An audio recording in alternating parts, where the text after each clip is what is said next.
Okay, we're still dealing with a little history here. So we in 2 Maccabees 6 and 9.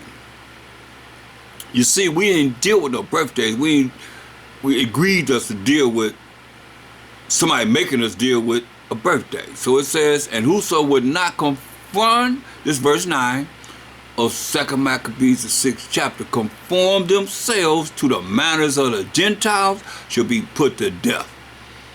Let me read verse 8. Moreover, there went out a decree to the neighbor cities of the heathen by the suggestion of Ptolemy against the Jews, against we the Israelites, that they should observe the same fashions and be partakers of their sacrifices with all the defiled meats that they had and so forth. And whoso would not conform themselves to the manners of the Gentiles should be put to death. This is what we got in the Greek Empire. You know, the Most High say he made all things for himself, yeah, even the wicked for the day of evil. Then might a man have seen the great misery. But listen, for there were 2 women brought, who had circumcised their children, whom when they had openly led around the city, and about the city, the babies hanging at their breasts, they cast them down headlong from the wall. So they had the babies tied to their breasts and drug them around the city and then threw them over a wall. And others that had run together into caves nearby to keep the Sabbath day secretly, being discovered to Philip, were all burnt together because they made a conscience to help themselves for the honor of the most sacred day, the Sabbath of the Most High. Now I beseech those that read this book, that they be not discouraged for these calamities, but that they judge those punishments not to be for destruction, but for a chastening of our nations. Okay? Now, going back to 1 Maccabees, 4th chapter.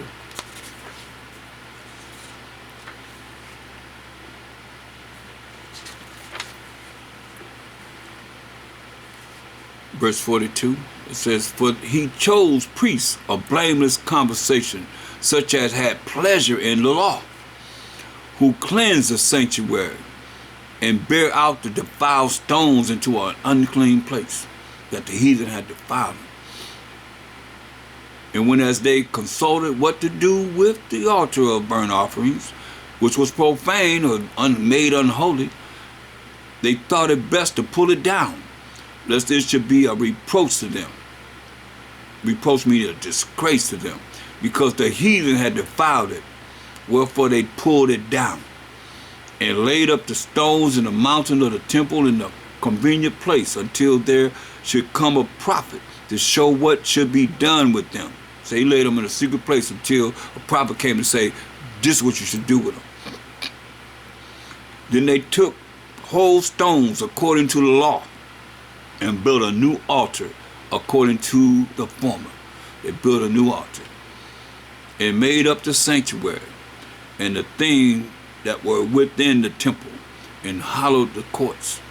They made also new holy vessels, and into the temple they brought the candlestick, and the altar of burnt offerings, and of incense, and the table. And upon the altar they burned incense, and the lamps that were upon the candlestick they lighted, that they might give light in the temple.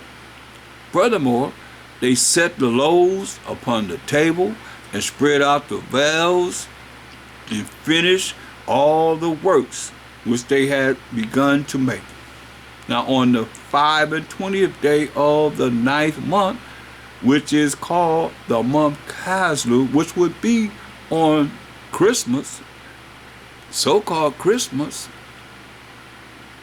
in the 148th year, they rose up betimes quickly in the morning, and offered sacrifice according to the law upon the new altar of burnt offerings, which they had made.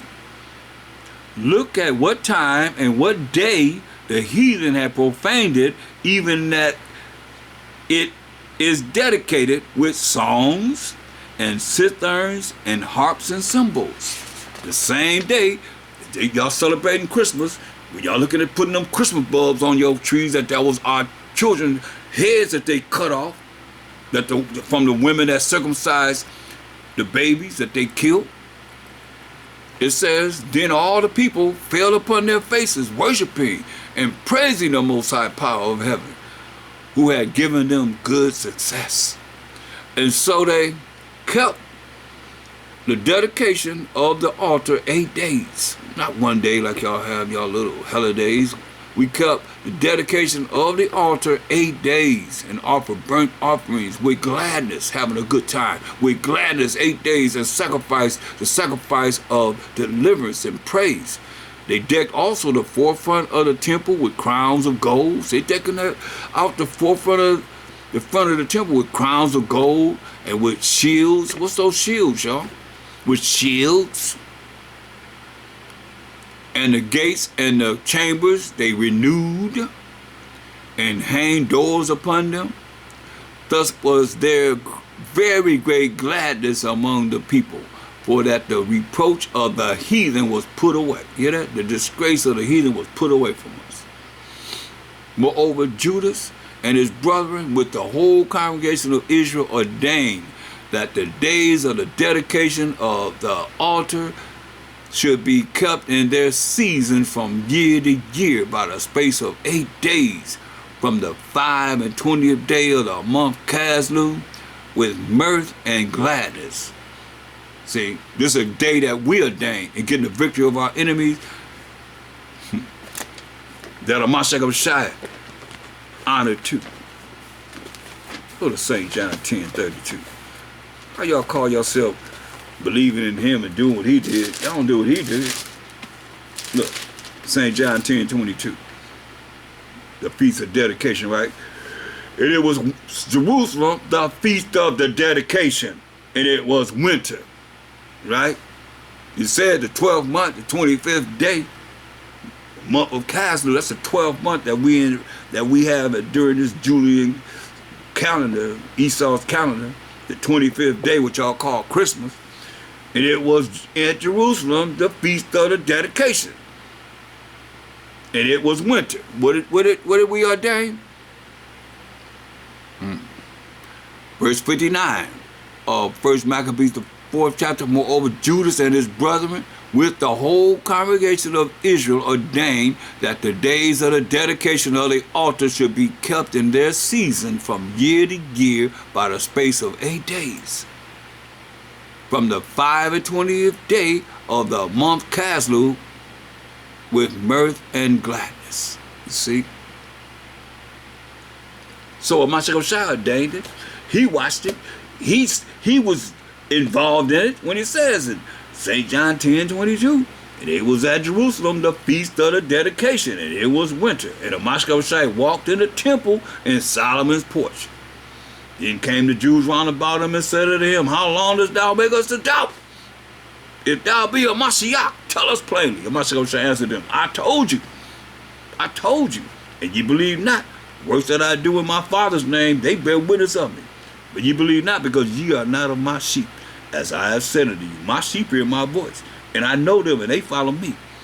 And I give unto them everlasting light and eternal life, and they shall never perish, neither shall any man pluck them out of my hand. My Father which gave them me is greater than all, and no man is able to pluck them out of my Father's hand. I and my Father are one. They agreed.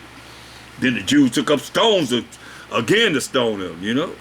So, letting you know that Mashiach Shai, he honored the feast of dedication that we're reading about right here. Now let's jump back to 1 Maccabees 4:60.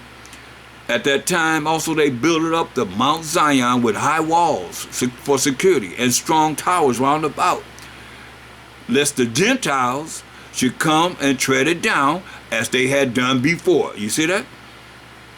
And they set there a garrison to keep it, and fortified Beersheba to preserve it, that the people might have a defense against Idumea. Now, Who is Idumea? Let's look in the Zondervan Compact Bible Dictionary and find out who is Idumea. Remember it says, and they set there a garrison to keep it and fortified Bethsheba to preserve it, that the people might have a defense against Idumea. Who is Idumea? Let's find out. Idumea, this is from the Zondervan Compact Bible Dictionary. Idumea. Look what it says. It pertained to Edom, Greek and Roman name for Edom. They might have a what? A defense against the so-called white man, right? Now, they didn't dedicate the temple now. Let's jump to 1 Maccabees 5. Now, when the nations round about heard that the altar was built and the sanctuary renewed as before, it displeased them very much. Wherefore they thought to destroy the generation of Jacob that was among them. So we scattered among these nations. So they said, we're going to kill all the Israelites that's among us. And thereupon they began to slay, kill, and destroy, to murder the people, the Israelites. Then Judas fought against the children of Esau in Idumea. There it is. Esau is Idumea, Edom, Rome. Judas fought against the so-called white man in Idumea at Arabatan, because they besieged Israel, and he gave them a great overthrow and abased their courage and took their spoils, took everything they had. Also he remembered the injury of the children of Beam, who had been a snare and an offense to the people, in that they lay in wait for them in the ways. He shut them up therefore in the towers and encamped against them and destroyed them utterly, and burned the towers of that place with fire and all that were therein. Afterward he passed over to the children of Ammon, where he found a mighty power and much people, with Timotheus their captain. So he fought many battles with them, till at length they were discomfited before him, and he smote them. And when he had taken Jazer with the towns belonging thereto, he returned into Judea. Then the heathen that were at Gilead assembled themselves together against the Israelites that were in their quarters to destroy them. But they fled to the fortress of Lathima. You see, we still, over and over again, they hating us, destroying us. And sent letters unto Judas and his brethren. The heathen that round about us are assembled together against us to destroy us. And they are preparing to come and take the fortress whereunto we are fled. Timotheus being captain of their hosts. Come now therefore and deliver us from their hands, for many of us are slain. They said they've killed a lot of us already. Yeah, and all our brethren that were in the places of Toby are put to death. Their wives and their children also they have carried away captives, and borne or carried away their stuff. And they have destroyed there about 1,000 men. See, these are the things that we had to go through. This is before Matthew, the 1st chapter, that the heathen took out of the Bible.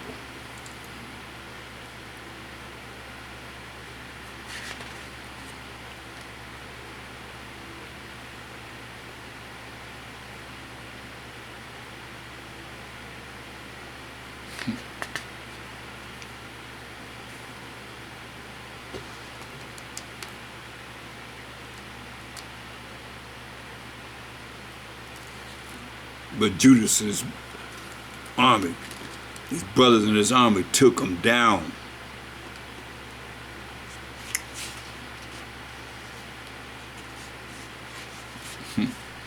That's why it's a lot of great history. We will continue this one day, and you can read it on your own, you know. The Maccabees, 1st Maccabees and 2nd Maccabees.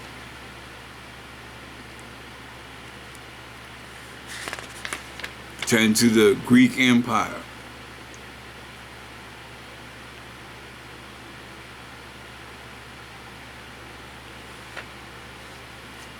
But they knew. Go to Judah 5th chapter. And we're going to look at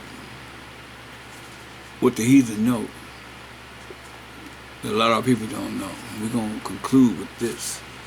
We're going to look at Judas, the 5th chapter, and we're going to start at the 17th verse. And it says, and whilst they sin not before their power, when we come back to the laws, statutes, commandments of the Most High, fearing the Most High, keeping the laws, statutes, commandments of the Most High, they prospered, because the Most High that hateth iniquity was with them. See? But when they departed from the way which he appointed them, that's us keeping the laws of the Most High that these poach-up-eating preachers saying that we not under, that work for the enemy, the devil. When they departed from the way which he appointed them, he appointed us to keep his laws, his rules and regulations. They were destroyed in many battles, very sore, and were led captives into the land that was not theirs. Like we've been reading tonight. We in captivity. All the time that we're reading, we in captivity. But when they departed from the way which he appointed them, they were destroyed in many battles, very sore, and were led captives into the land that was not theirs. And the temple of their power was cast to the ground, and their cities were taken by the enemies. This is what the heathen know. But now, are they returned to their power? Like now we return to the Most High, his laws, statutes, commandments. You hear us all saying, I just wish you to say you got to fear the Most High first, because let us hear the conclusion of the whole matter. Fear the Most High and keep his commandments. But when they departed from the way which he appointed them, they were destroyed in many battles, very sore, and were led captives into the land that was not theirs, and the temple of their power that we've been reading about all night was cast to the ground. That's why it was cast to the ground, because we forgot the Most High and forgot his law, statutes, commandments. Forgot to fear the Most High, to keep his commandments and his laws. So our temple was cast to the ground, and their cities were taken by the enemies, not your friends, but by the enemies. But now are they returned to their power, and are come up from the places where they were scattered, and have possessed Jerusalem, where their sanctuary is, and are seated in the hill country, for it was desolate. Now therefore, my master and governor, if there be any error in this people, we don't keep the law, statutes, and commandments of the Most High, and they sin against their power, sin is a transgression of the Most High's law. We sin against the Most High, let us consider that this shall be their ruin. Why do you think in your wildest dreams that these poach-up-eating preachers telling all our people that are Israelites, we're not under the law? That's why Mashiach Shai said, look, that's why he said this to you. And all you that's following them, Matthew 5:19. Tell your pastor to break this down and make it mean something different. Since the ones that saying we not under the Most High's laws, tell them to break this down, make it mean something different. Matthew 5:19. Whosoever therefore shall break one of these least commandments and shall teach men so. This was Mashiach Shai's mouth, who only had the law and the prophets to go by. He said, whosoever therefore shall break one of these least commandments and teach men so, he shall be called the least, I repeat, the least in the kingdom of heaven. But whosoever shall do the commandments and teach them the commandments, the laws of the Most High, the same shall be called great in the kingdom of heaven. So now, it seems like to me, these pastors have you set up to be the least in the kingdom of heaven. And y'all going to be just that. Because what are the reasons for Mashiach Shai to come to the earth and lie? That's all he had to go by was the law and the prophets. He didn't have nothing else to go by but the law and the prophets. So now, here go a heathen telling his general, his governor, verse 20 of Judas, the 5th chapter. Now therefore, my master and governor, if there be any error in this people, and they sin against their power, as you're going to be the least of the kingdom of heaven, we sin against the Most High, we break the Most High's law, let us consider that this shall be their ruin. And let us go up, and we shall overtake them. We shall overcome them. It's a known fact. Tell you. The heathen know this. Ezekiel 39:23. They know this. What they know. And the heathen shall know that the house of Israel went into captivity, slavery, and bondage for their iniquity, for breaking the Most High's laws. All these nations know this. Because they trespassed against me, therefore hid I my face from them and gave them into the hand of their enemies. So fell they all by the sword, it says. According to their uncleanness and according to their transgressions have I done unto them and hid my face from them. See, this is what the Most High did. Now we're going to try and find some way to go around what it is that he has done. Ain't no way to go. Where you going to go that you going to run away from the Most High? But all of us that's going to come back to fearing the Most High and keeping his commandments, look at Isaiah 54:7. He said, Isaiah 54:7, he said, for a small moment have I forsaken thee, but with great mercies, plural, not getting something you deserve many, many times, will I gather thee. He going to gather us, man. With great mercies, he's saying. In a little wrath I hid my face from thee. For a moment, to the Most High, a day to the Most High is 1,000 years. He said, in a little wrath I hid my face from thee for a moment. But with everlasting kindness will I have mercy on thee, said the Most High, thy Redeemer. Hallelujah. Understand this. That's why it's worth it. Look what these heathens saying. He said in Judas 5:20, excuse me. Now therefore, my master and governor, if there be any error in this people, and they sin against their power, let us consider that this shall be their ruin. That's why he said you're going to be the least of the kingdom of heaven. We just read it in Matthew 5:19. And let us go up, and we shall overcome them. So you're going to overcome them. That's why we ain't got no power. Y'all talking about we're a group, we're an organization, club, here Israelite club, we're a community, we're a nation. We the 12 tribes of Israel, a nation, the nation of Israel, nation of Yasharallah. It's just going to be our ruin if we don't keep the commandments of the Most High, the laws of the Most High. Say we can go up, they say we can go up and we shall overcome them. Like the heathen know, we just read to you. Ezekiel 39:23. But it's a condition if there be no iniquity in their nation. In their nation, it didn't say group. Did it say a club? Did it say a community? What did it say? Did it say organization? It say, but if there be no iniquity in their nation. We're a nation. The 12 tribes of Israel. We are a nation. Let my master now pass by. So you better leave him alone. Let their most high power defend them. And their most high power before them. And we become a reproach before all the world. That's it. I hope you take this history lesson and take heed to it. And Israel come out of the gross darkness, the gross ignorance that you're in, and realize this is the truth. And nothing more powerful than the truth. As it is written. You heard it tonight. And you heard a little bit of our history. And with that I say, Krum Most High, Krum Mashiach Yahushai, and Krum Yasharallah, and I'm out. Shalom.